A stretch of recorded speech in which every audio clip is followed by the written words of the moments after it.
Kaya nating mabuhay ng walang pagnanasa, maging positibo sa kanila.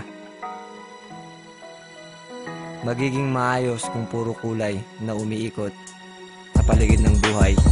Paano kung ang buhay ay makulay, walang nahihirapan? Paano kung ang buhay ay makulay, puno ng kasiyahan, na ang puno ay magbunga?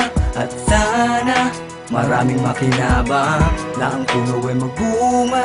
At sana magsilbing pag-asa. Mga lintigan sa sanga ng punong kahoy ay dalisay na nag-uumapaw sa mga laman na kay husay. May iba't iba mang uri, isa ang pakinabang para sa nakapaligid na kanyang biyaya ang nagbibigay pag-asa at mapayapat sama-sama ni walang gulo na sa kanila ay gumagahasa. Maingay na suliranin, tuloy pa rin ang hangarin mula umaga hanggang maging sa pagtakip silim. Kung ang mga ambisyon saglitang makamit, di walang maghihintay sa bukas hanggang pagpikit. Di ba't kay sarap mamuhay sa paraiso? Halina, ating pagsaluhan ng buhay na masagana.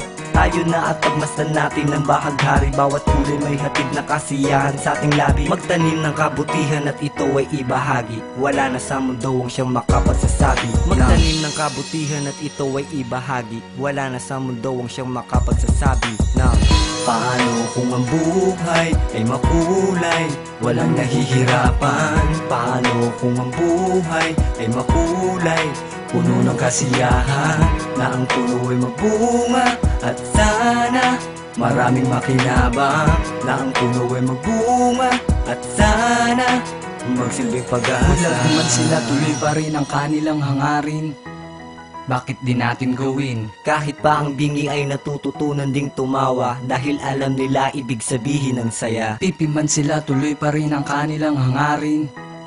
Bakit di natin gawin? Kahit may saklay ay di naging hadlang upang umusad, landas naging makulay, patuloy sa hinahangad.